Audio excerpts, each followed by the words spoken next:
Hi, everyone. Welcome to this webinar hosted by Carla. As you can all see, it's back on Zoom. Many of you probably haven't had Zoom events for a while. I don't know, but we're bringing it back into fashion. All of you are automatically on mute, first and foremost. If any of you have any questions throughout this webinar, there's two options. Firstly, raise your hand, and at the end, I'll try and chip you in. But more helpfully, perhaps, the chat box, just so I can moderate it and keep an eye on it. And I'd like to start off firstly by apologizing. It's Friday at 5:17, and I appreciate all of you have got a lot more interesting things to do. But unfortunately, this was the only time we could get everyone, but we're actually one person down. So Charlotte Baker's just caught up in court in an urgent hearing, as is usual in this international child abduction field, and she'll join as soon as possible. If she cannot join, do not worry. I will be able to speak about some of the topics, and the other members of Carla and the panelists for this event will be able to fill in on some of those points. So I should just say, by way of format, first and foremost, this event is focused on the concept of expert evidence in international child abduction disputes. We all know from the beginning, and I'm not going to say too much because the others are, that these days, when dealing with both the 1980 Hague Convention, but also the inherent jurisdiction proceedings, the concept of oral evidence is flagging up on a lot of cases. For many different issues and in many different ways. And that's something that we're going to focus on throughout this bit. What I've just put in the chat box right now is, in fact, the link to my book, which is available on Amazon next day delivery. If any of you want to support me at all, I published a book earlier this year on expert evidence in proceedings concerning children. It deals with every area from public, private, and more importantly, all areas of international child abduction. So in terms of updated guidance, information in detail, of course, you're going to hear firsthand today the perfection on those issues. But if you want it in written form, it is available. It will come to your doors tomorrow. The way I draft my practical guidebooks is, if you're for the applicant, what do you do? If you're for the respondent, what do you do? And then I deal with all types of scenarios. And as I say, is available on Amazon. I should also flag at this very brief introduction, you will be aware, more importantly, I would say, for those interested in international child abduction, and I'm going to put the link in the chat box when I start the proper talk. Class Legal published alongside Ruth here, and me, Professor George, Michael Horton, King's Counsel, as well, and Michael Allen, International Family Law Group, published the Dictionary on International Family Law. Now, that deals with everything in relation to finance, adoption, public law, private law disputes related to international elements, and all areas of international child abduction. The foreword is prepared by Lord Justice Moylan. It has over 100 entries.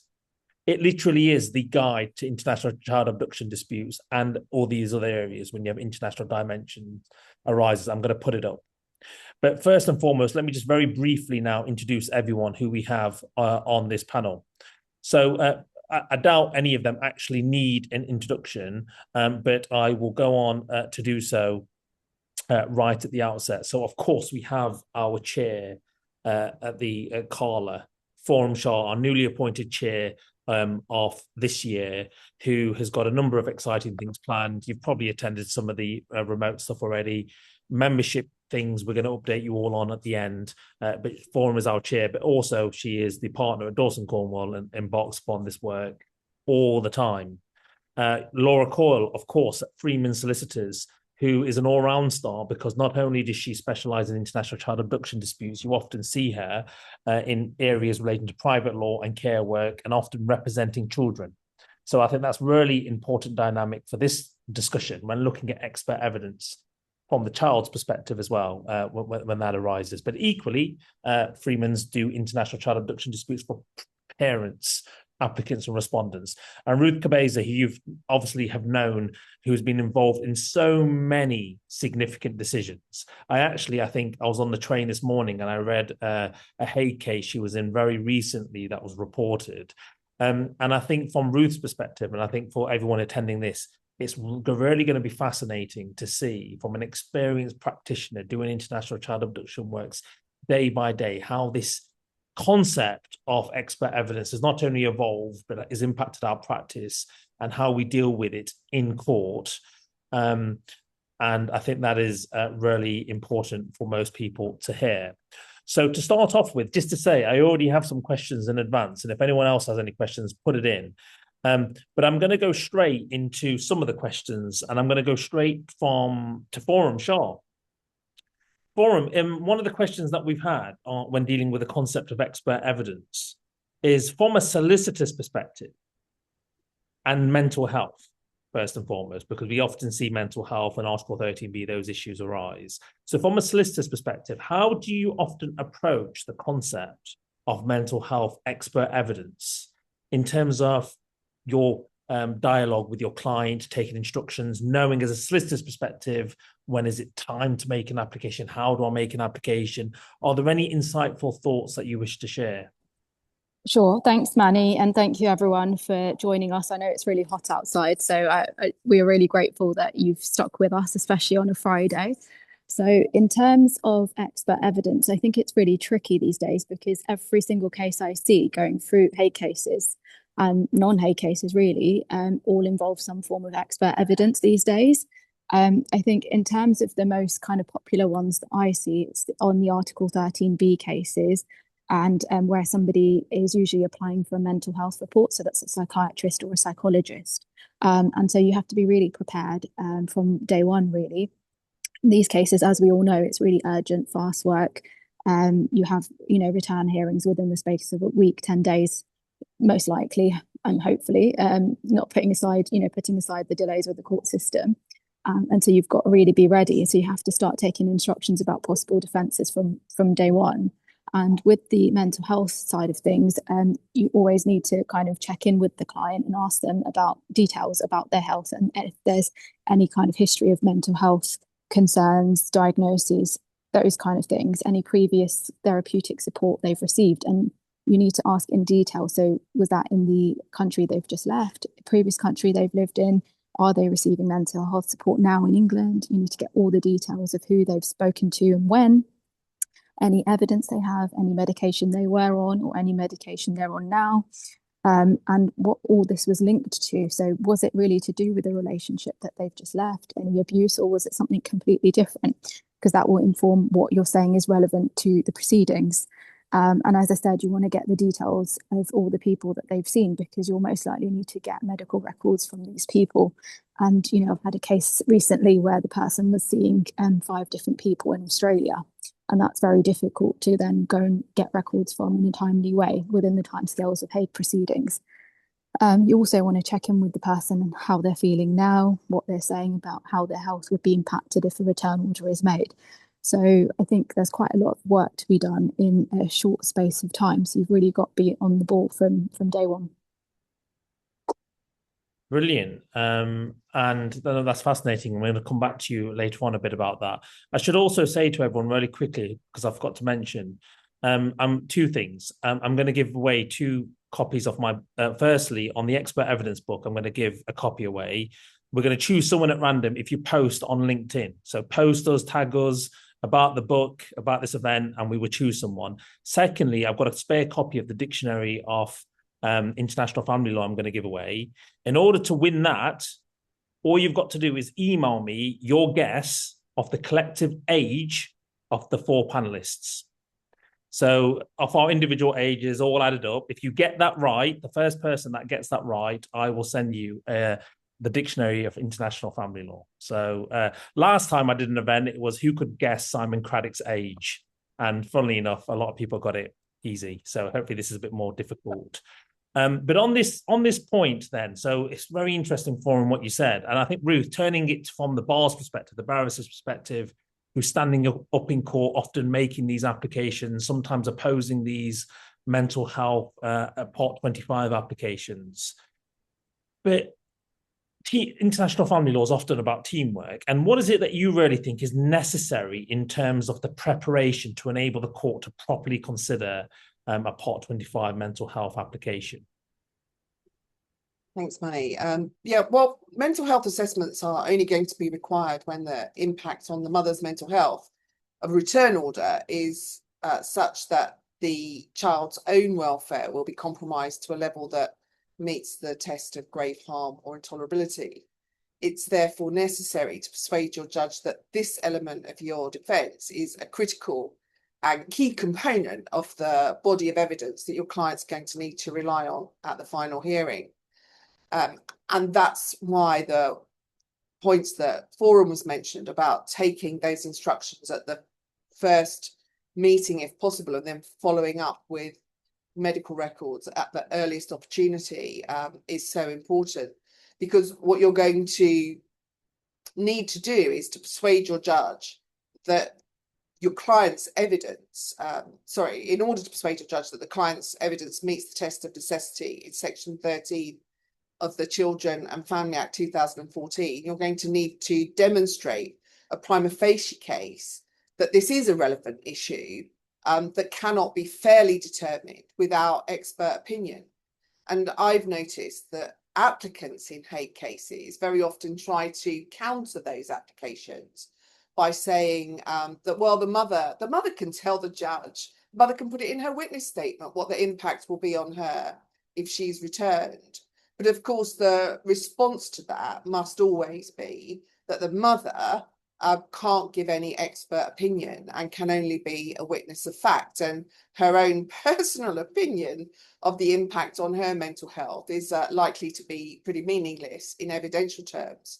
Similarly, any letters that the mother's got from a treating clinician or somebody that she's seen while she's arrived in the UK is likely to be of very little, if any, evidential value, because the applicants will make submissions, as they ought to, that nobody knows what that expert is going on, what that professional is going on, because that professional won't have necessarily had the court bundle, won't have seen the arguments put forward by the other side in their own witness statements. And so who knows what weight can be placed on the opinions of that person who is arguably influenced and prejudicial in terms of favouring the mother. And I say mother because, you know, 90% of the times it is the mother who is abducted and is relying on the her own mental health vulnerabilities. But of course it can and sometimes does go in both directions.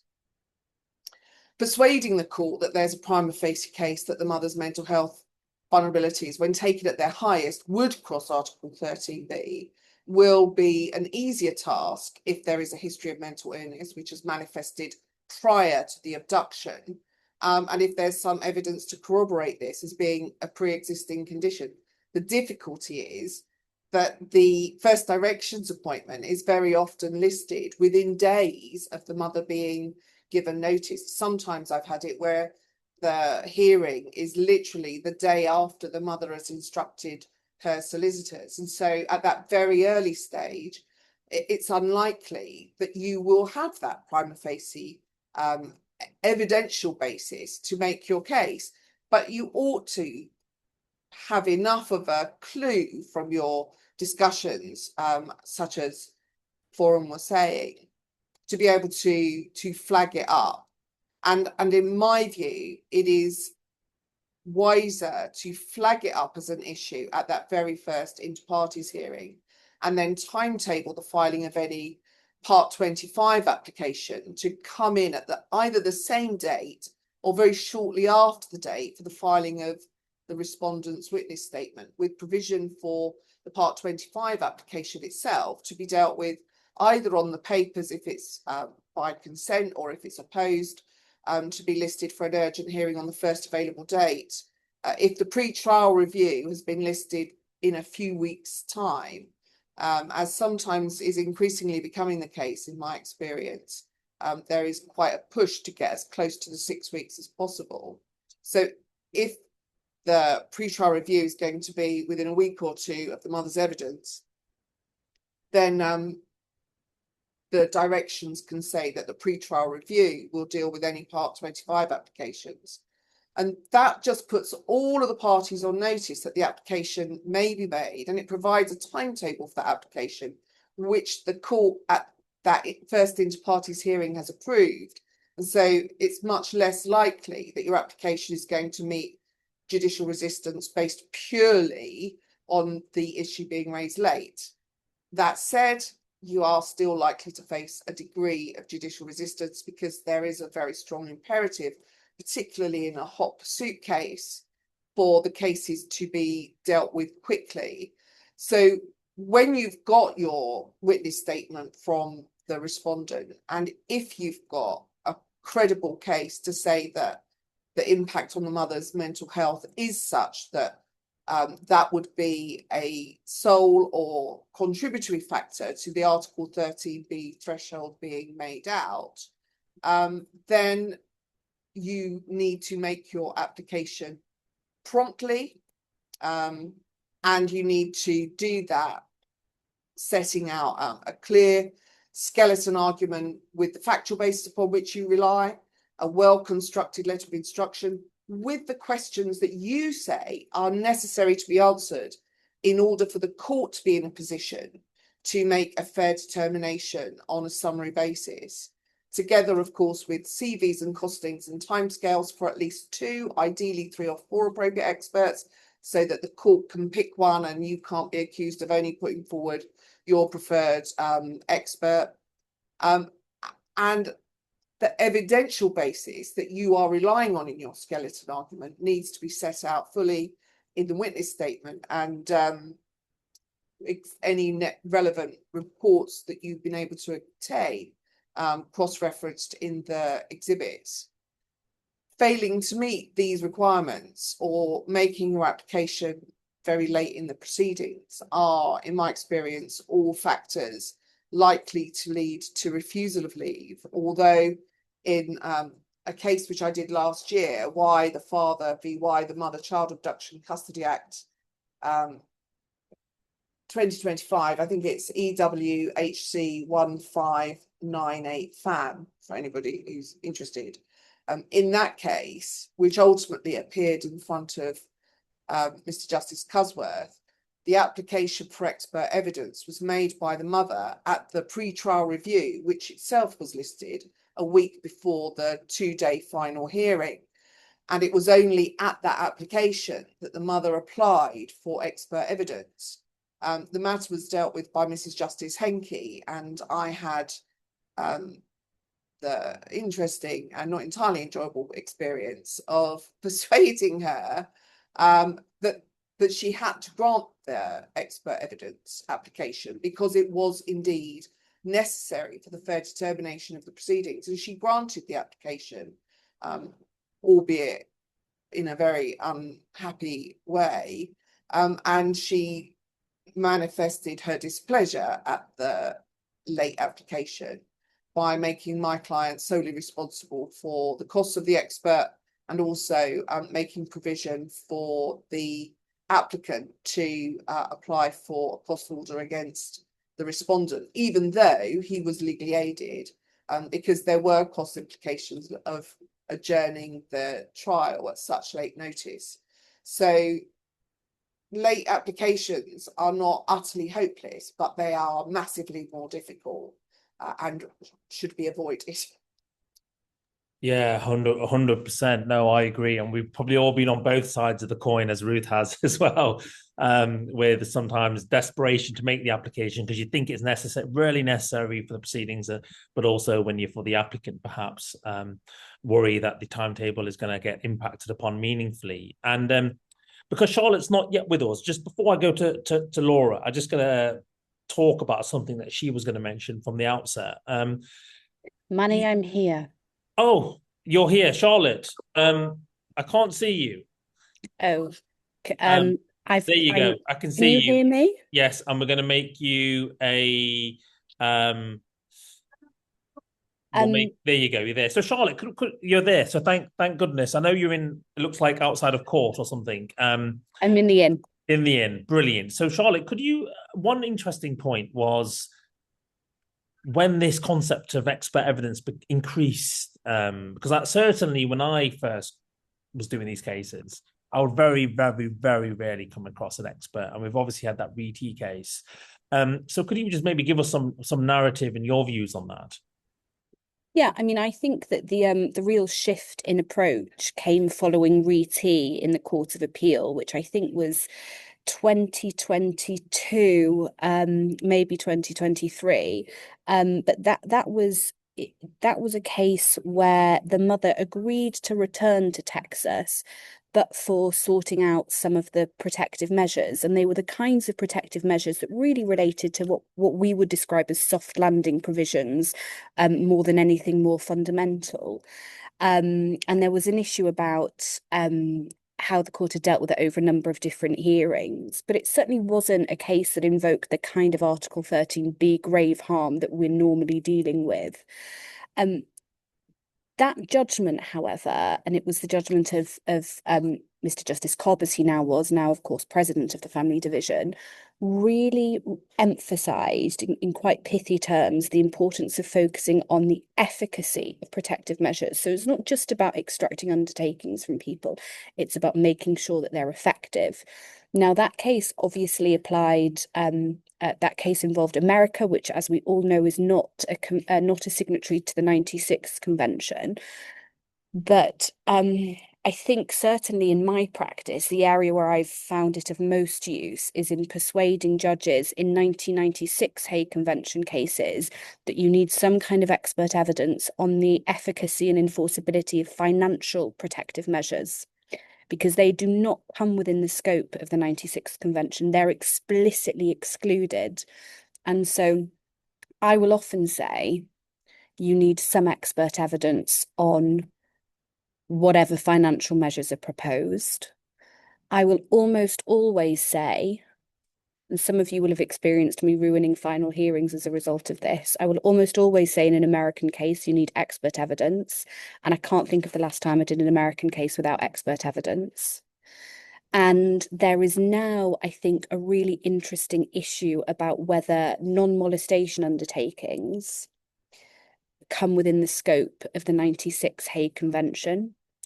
There's a case, there's a difference in view between, I think, Mr. Justice Williams and Mr. Justice Donald about whether they do or not been resolved at an appellate level.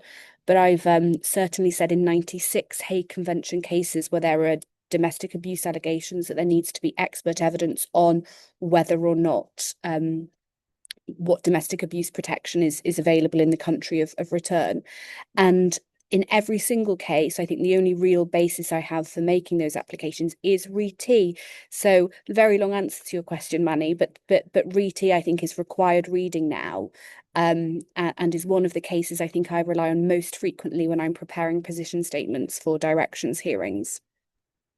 No, that's really helpful. And Charlotte, just whilst I've got you very quickly then. So, I mean, with America, that's interesting because and similar to the UAE with inherent jurisdiction cases. I had an argument a few weeks ago with someone in court where they said, you don't need an expert because there's a lot of reported decisions dealing with the UAE, and equally same with a state in America. So it's like, save your expense, save your time. Look at these three decisions, Judge. Here you can see how protective measures have been dealt with in this case. Do you have any views on that, or would you say it's very fact specific? I do have views, Manny. Yes. Two significant ones spring to mind. One is when you're dealing with America, what you're often looking for is a state expert. Okay, so if you're looking at the enforceability of protective measures, it's normally a question of state law. So what you might achieve in California, you might not achieve in Connecticut. And so you've got to be really, really careful. Exceptions to that, if you're looking at issues to do with the criminal consequences of child abduction, probably looking for a federal expert rather than a state expert in the main, although there's some crossover. And immigration issues are federal issues rather than state issues. And if there's any issue about the status of a marriage and whether or not that kind of gave a person rights of custody, that's usually a federal issue. That kind of very specific point on the states aside, I always think it's a bit of a fool's errand to rely on previously reported cases because, first of all, you don't actually have your own expert report. What you have is the court's summary of the expert according to however they were or were not challenged by the advocates who were instructed. So that's one issue. But even if everybody's done a beautiful job in that case, or even if you were involved in that case, what you don't know is whether the law's changed. And Manny, you and I did a case against each other last year or the year before, where one of the pivotal issues was the very recent introduction of or the very recent change, and I think it was Californian law, which basically meant that you couldn't have a without prejudice a no admissions non-mol, and that was a piece of law that had come into effect very, very recently. So if I was ever presented with a judge who was suggesting that, I think I would push back on the basis that an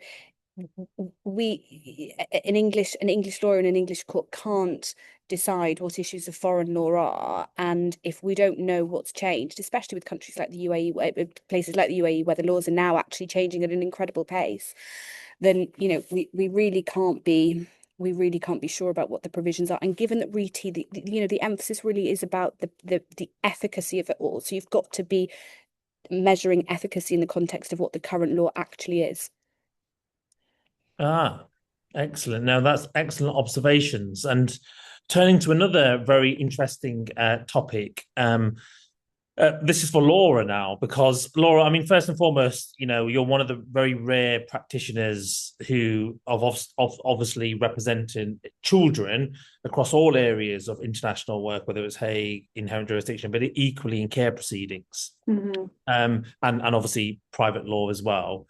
And in many other cases, and I've noticed, and I've been asked by a few people to raise this issue, is not an issue, but a point of development, is that, like, when you represented children in care cases, etc., you often see, and I know it's welfare oriented, you often see sometimes global psychological assessments, global psychiatric assessments, or the children being assessed psychologically and whatnot. And I've started to see some of those applications in Hague cases, albeit I've not seen many reported decisions on that. And do you have any observations about the role of such expert evidence in international cases? Manny, I was quite surprised to hear this, because I haven't come across a global psychological assessment in any international case. They are prevalent in care proceedings and also in cases in which children are joined. So 16.4 cases where you have a guardian and a solicitor. Those type of assessments themselves have increased in the last couple of years in public law proceedings. Usually you would have had separate assessments of the child, separate assessments of the parents.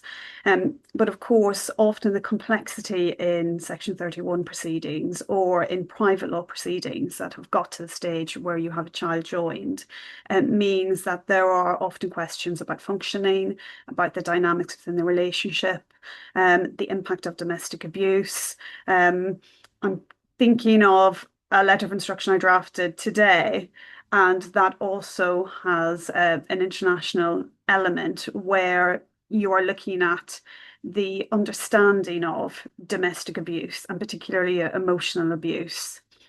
One of the benefits as well of having that type of an assessment is that you can include the cognitive assessment. And I know that you haven't specifically raised this, but of course, if there are any concerns about participation in proceedings, then that type of an assessment needs to be flagged up at the earliest possible stage. And what I don't often see in Hague Convention or international cases is assessments of ability to participate. I think I've had it on one Hague where an application was made for cognitive assessment of a mother. And then she ended up having an intermediary in proceedings. And really that case centred on issues around consent. She was very much hampered because of her cognitive ability. But I flag that up because, of course, if you have any concerns about your client's ability to participate in proceedings, that should be the very first assessment that you are making. And because, of course, a client who is hampered in providing instructions is one that needs the additional support. One of the important distinctions, I think, that we need to remember as family lawyers is that the Hague jurisdiction itself is not absent the family procedure rules. So we still have to comply with Part 25 when we're preparing applications for assessments. I see a very different quality in how those applications are put before the court, because of course in public law proceedings we're doing this every day, so we're very well versed in gathering all of our experts and putting together the Part 25 notice, as well as drafting the letter of instructions, because at certain levels of the court in public law we don't get even past the first hurdle unless we have all of that information at the first hearing. It's important when preparing those types of letters, and just feeding on from what Forum has said as well, not to lose sight of the questions that we're asking. I found that often expert instructions have been diluted, and there has been a pushback by usually the applicant solicitors to say, well, this isn't a usual psychological assessment, or this isn't a usual psychiatric assessment. So therefore the questions that you're being asked are very, very limited. Sometimes that can hamper the expert, because it, in one sense, tries to differentiate between a client who comes to you with mental health problems and being pigeonholed into the fact that apparently the court or some applicant solicitors consider that this should be a very limited assessment. So if you are for the respondent, do look out for that. The question of the assessment of the child is often a difficult one. It very much depends on the child's age. It very much depends on what's happening for the child. It also very much depends on how many people are going to speak to the child. An important question to ask is whether or not this child is linked into services in their home country.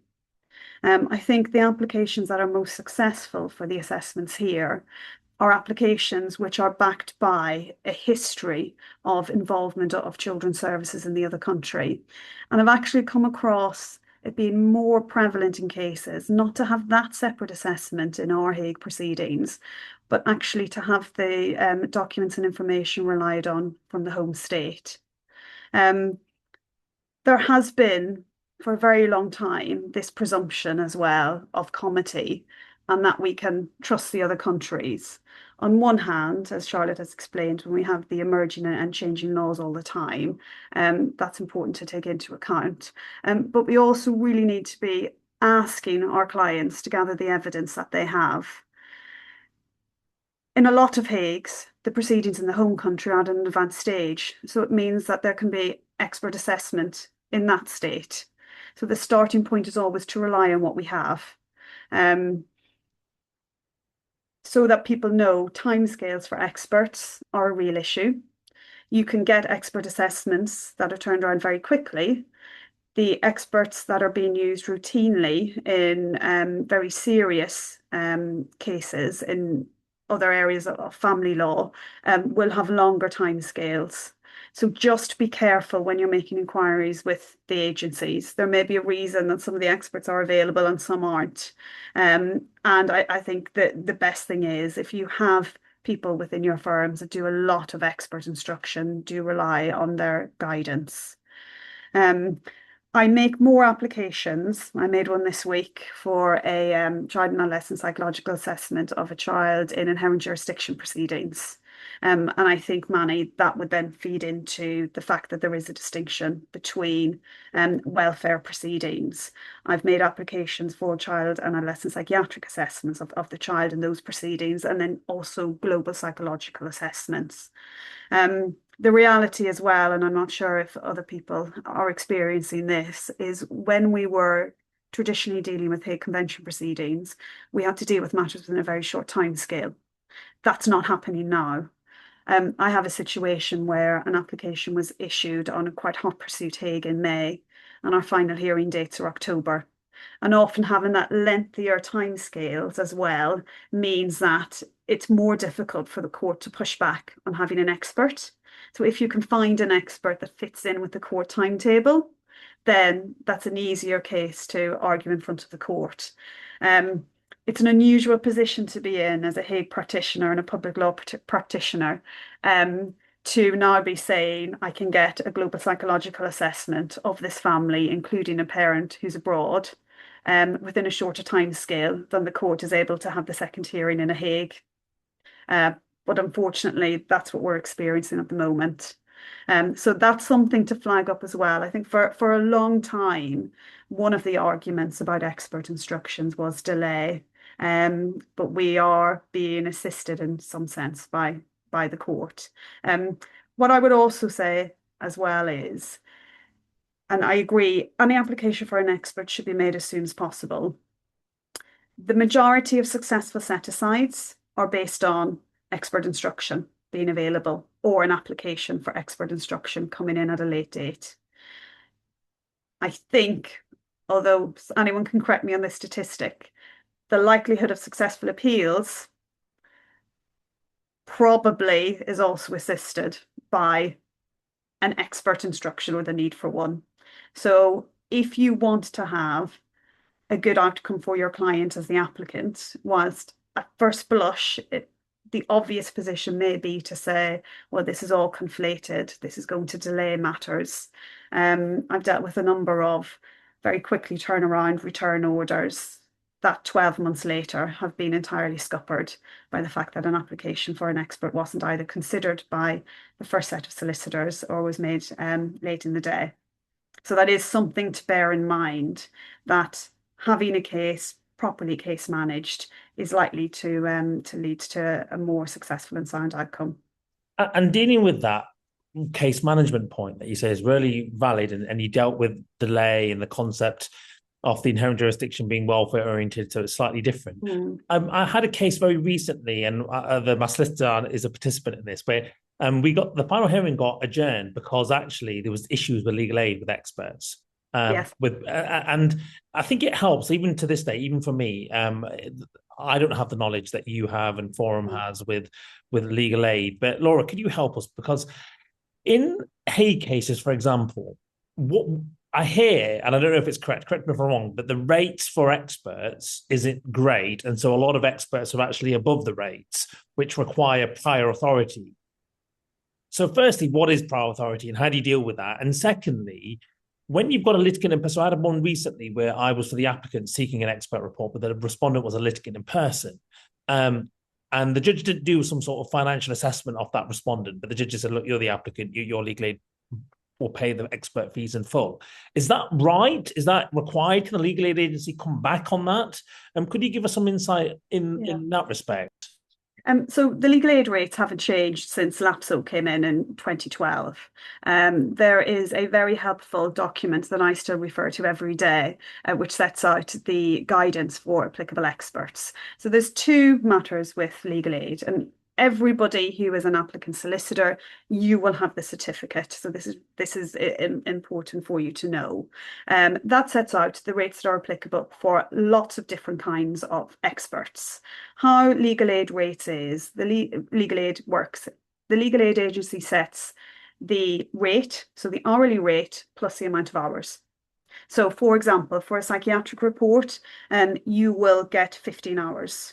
For a psychological assessment, you will get 25 hours. Depending on how many people are being assessed, the numbers go up. And that document, the guidance on remuneration, I think it's remuneration of legal aid experts in civil proceedings, sets out in a tabular format exactly how to work out what is applicable.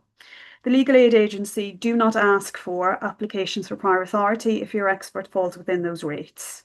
The majority of experts for psychological and psychiatric assessments will fall within those rates, because if they're working at all, then they're doing a lot of work in public law proceedings and they will know that those are the rules. When it becomes more complicated is when we are dealing with foreign experts. Understandably, a Spanish lawyer is not working at legal aid rates. Why would they? So there always needs to be a prior authority application if you are instructing a foreign lawyer. And when you are making an application for prior authority, you have to have at least 2 quotes, preferably 3, so that the legal aid agency can see the steps that you've made to find an expert, and then can effectively pay the cheapest. unless you can argue that you need an expert for a certain reason. During the cyber attack, we were getting actually our private authority applications back a lot quicker than now when we go through the system. But the information that you provide when you apply for legal aid is quite bare. It's a calculation of numbers, and you have a space limited to what information you can put in. I always do a separate document if it's in any way complicated and set out the case. Once the legal aid agency decide on a prior authority application, you receive back a letter saying we've either will pay in full or we will pay X%, and then you're told there's no appeal. So anybody who says, well, just go and appeal, you're told that in your initial letter. But what you can do is ask for a review. So you can go back and say, well, have you considered this, or you haven't considered that. So there is always the option to argue on them. There are some experts they will hold steadfast to. If anybody in any international case is being asked to put forward an ISW, for example, the rates for ISWs are set down in statute, and that's not changing.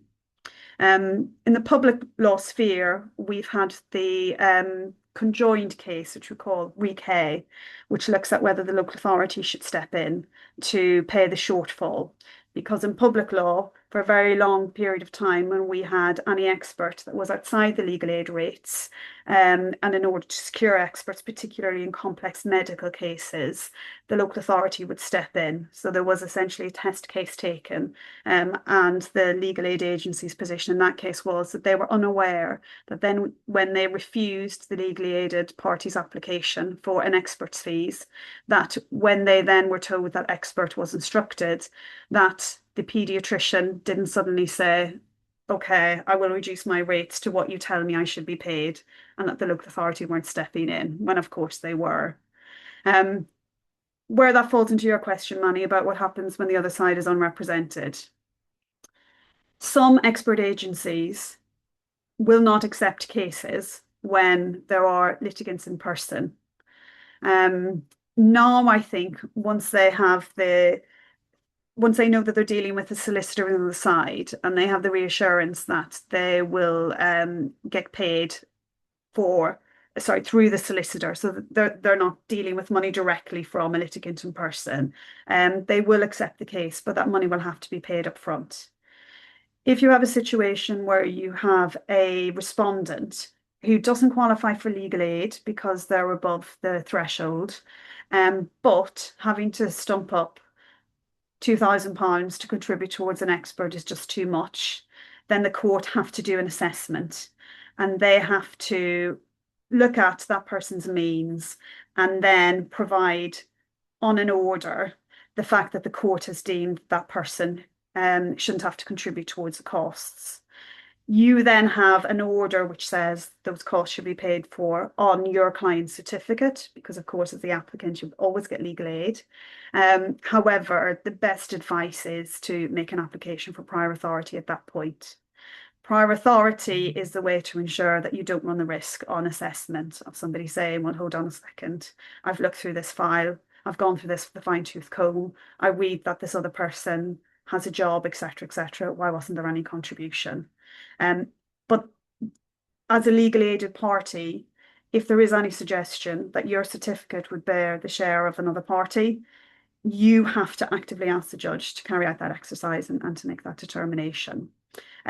Last point on legal aid and experts. There is a distinction between a foreign lawyer and somebody who's based in the UK preparing a foreign advice. Again, if you look at that document, and if anybody wants to know, we can probably circulate it specifically on legal aid.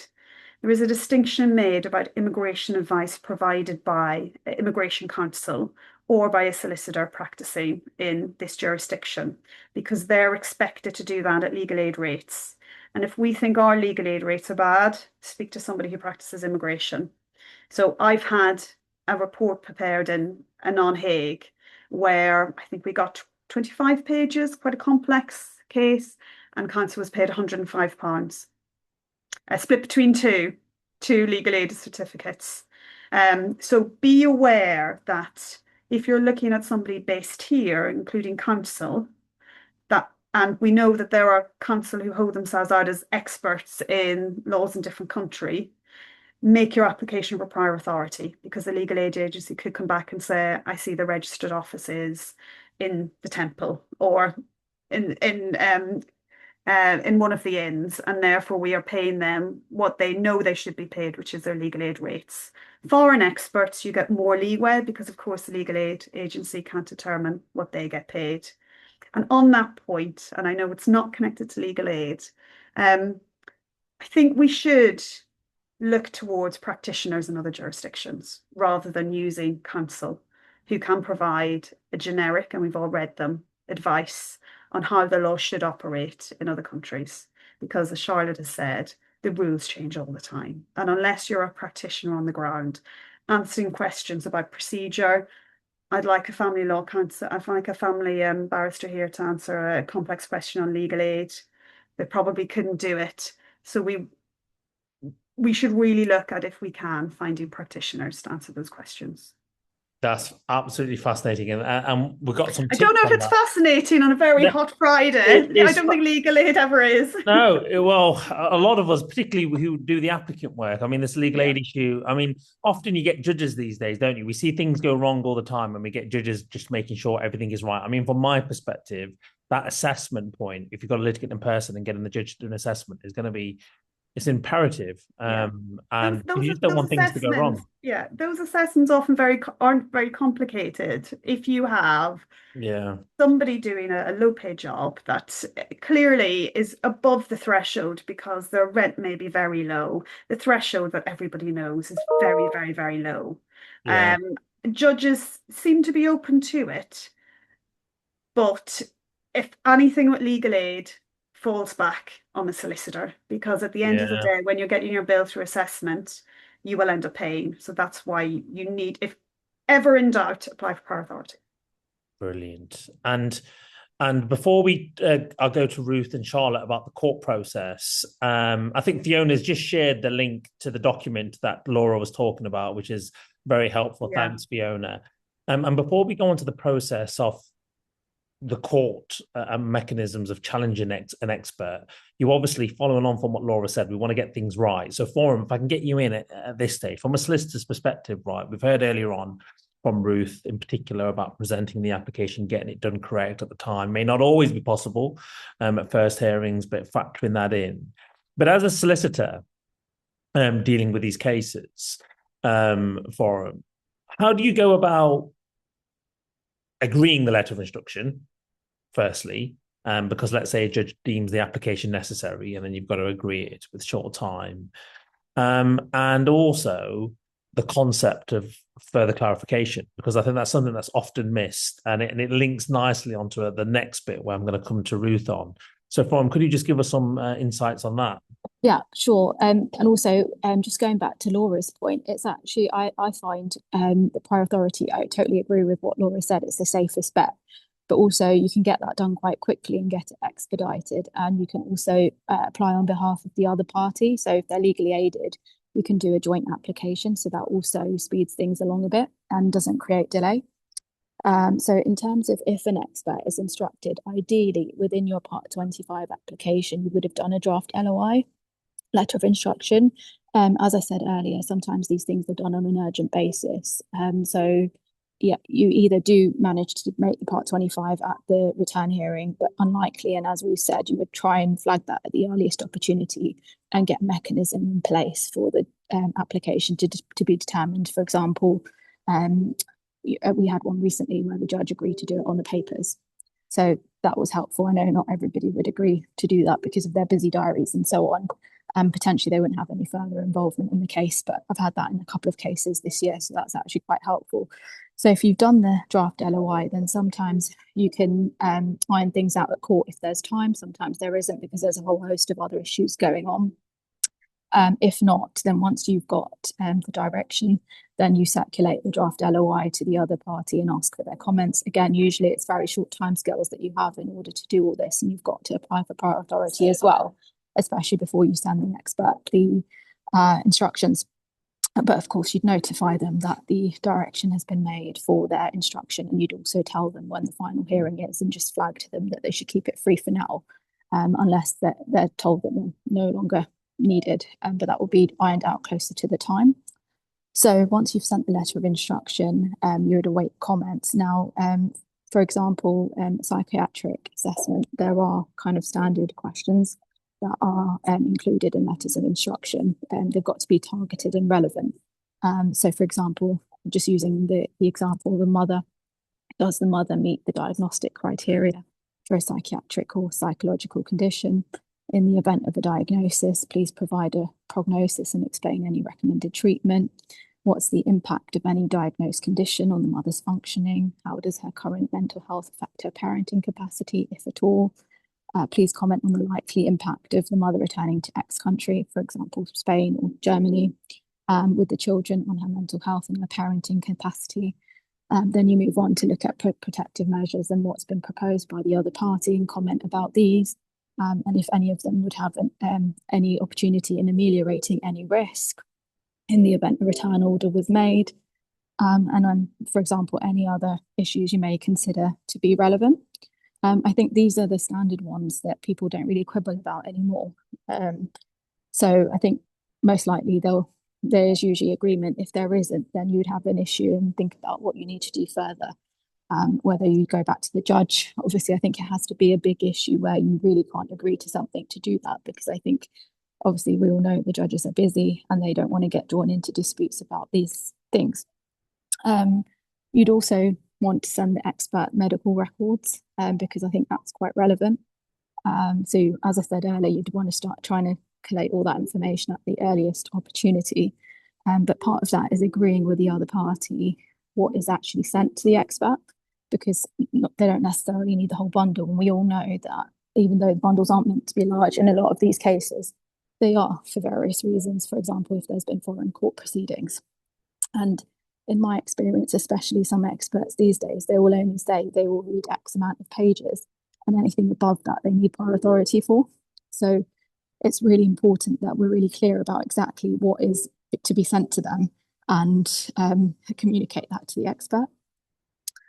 So I think that's kind of all considerations to be had when you're instructing the expert. Once all that's sent to them and they've met the client, I mean, a lot of these days the appointments are in person or remotely because of technology these days since the pandemic. Once the report comes in, you obviously consider it with your client and have a look at whether you need to ask the expert to answer any clarificatory questions under the rules. In my experience, it is done quite frequently. I think judges expect that to be done before you say, oh, actually, I want X doctor to come to court to give oral evidence, because they'll say, well, on what basis? And have you asked them clarificatory questions? Also, in my experience, you don't need the other party's express agreement to send the questions, but it's good practice to notify them that you're doing so and see if they've got anything to ask.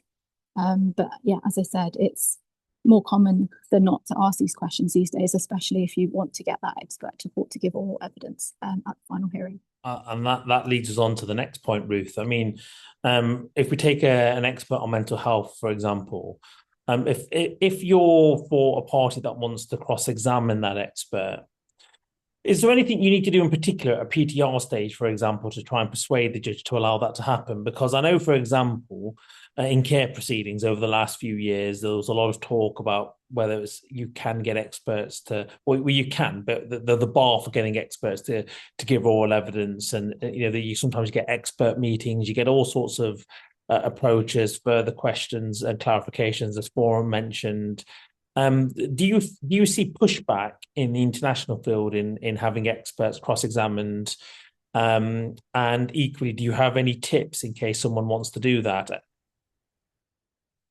Thank you. I have to say, in my experience, the court is less reluctant to allow cross-examination of experts than it is in relation to cross-examination of the parties themselves in Hague abduction cases.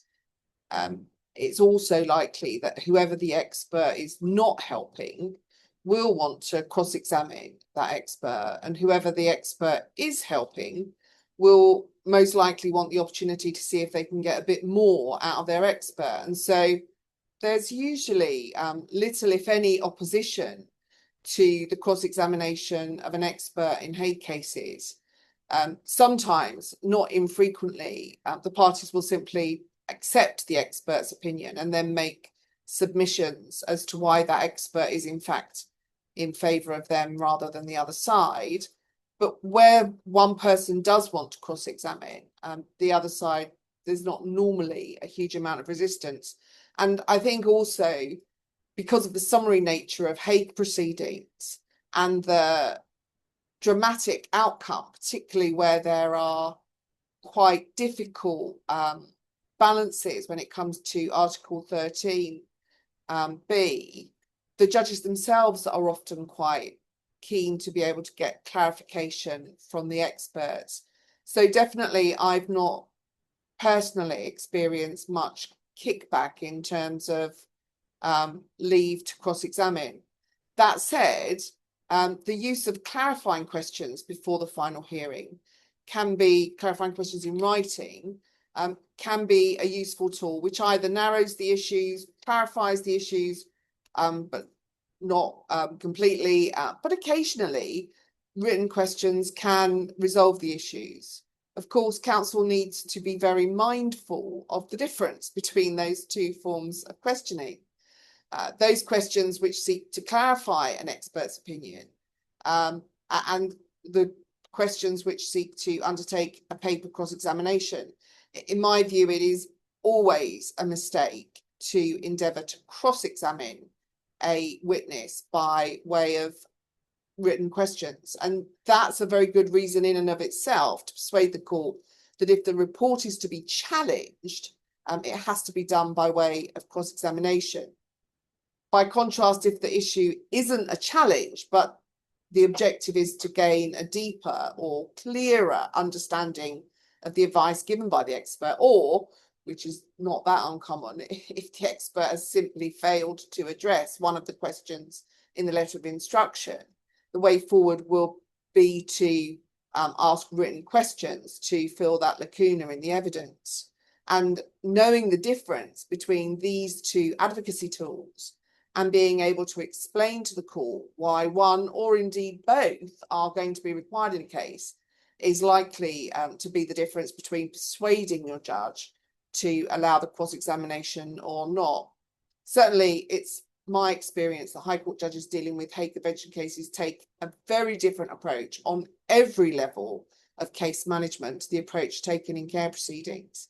Having said that, my advice in relation to applying for leave to cross-examine an expert will apply with equal force to challenging experts in care proceedings. It's just that you're more likely, I think, to be pushing against a much more closely closed door than you will be in a Hague case. And the real difference is the judicial attitude rather than the underlying principles.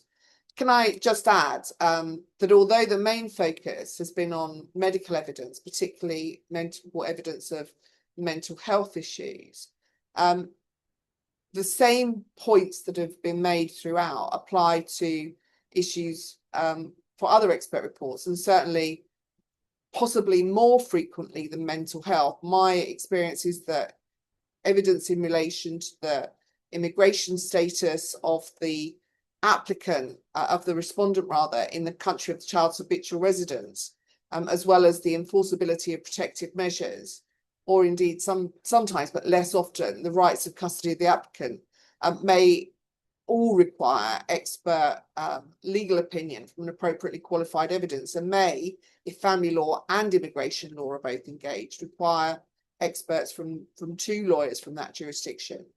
And when it comes to expert legal evidence, the justification for waiting until your client's evidence is fully prepared is a much weaker one. And really, that's something that needs to be identified very, very early, and probably at the same time as the answer is prepared.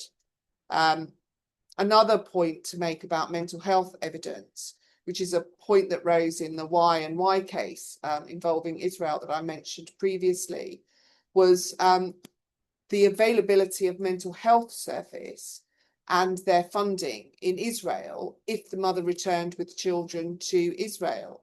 The mother said that there were going to be mental health services, particularly because she spoke English and her Israeli wasn't very good. And she said that there were very few psychiatrists in Israel who could provide talking therapies on a funded on an NHS basis, or indeed even on a private basis. And that, of course, was something about which the English psychiatrist, who'd prepared a very thorough report, simply was unable to provide an answer. And while it's fair to say that the lacuna that this left in the totality of the mother's evidence was not the main reason, or even a reason, why the judge refused to accept the Article 13b defence, in another case, it may be of fundamental importance. So if part of your case is about the lack of availability or affordability of appropriate mental health services in the country of habitual residence, then you will need a report from an expert in that jurisdiction who can advise the court on the availability of that evidence. And again, that's something that needs to be thought at the same time, at least, as the time that you're seeking the expert assessment in this jurisdiction of the mother's mental health and the impact on her of a return order. Brilliant. Thanks so much for that. And on that point, Charlotte, briefly, because I appreciate the time as well. So what tips do you have when it comes to challenging experts? So if you, following on from Ruth, if you get them to, I know it's different, as Ruth rightly said, you've got rights custody, you've got protective measures, you've got immigration, you've got mental health. How do you go about preparing to challenge in court and cross-examinations? I know it's very tough, but by the stage you've got to a final hearing and you have to challenge that recommendation or the expert evidence, sorry, it can be a difficult job. It can be a difficult task, regardless of what area it falls under, whether it's protective measures, mental health, etc., etc. Do you have any generic tips or approaches that you adopt? I think I've got to say, it's actually quite rare, I think, for a legal expert to be challenged in cross-examination. Yeah. They almost certainly will have had clarificatory questions. And by the way, I completely endorse what Ruth says about the very, very different approach in clarificatory questions and cross-examination, and the absolute importance in keeping those two things very separate. But you rarely, in my experience, cross-examine a legal expert. I think the function of a psychiatrist giving evidence is really twofold. There is an extent to which you can ask clarificatory questions in writing, but we all know that sometimes it's a lot easier to draw out helpful evidence orally. And a psychiatrist is doing their job as an expert psychiatrist. But what they don't do, and what they shouldn't do really, is to focus in on exactly what the court has got to assess. And often what I find when I'm dealing with psychiatric reports about mental health is that they will identify what the deterioration in somebody's mental health might look like. And they might deal with the likelihood of that, although not all experts do.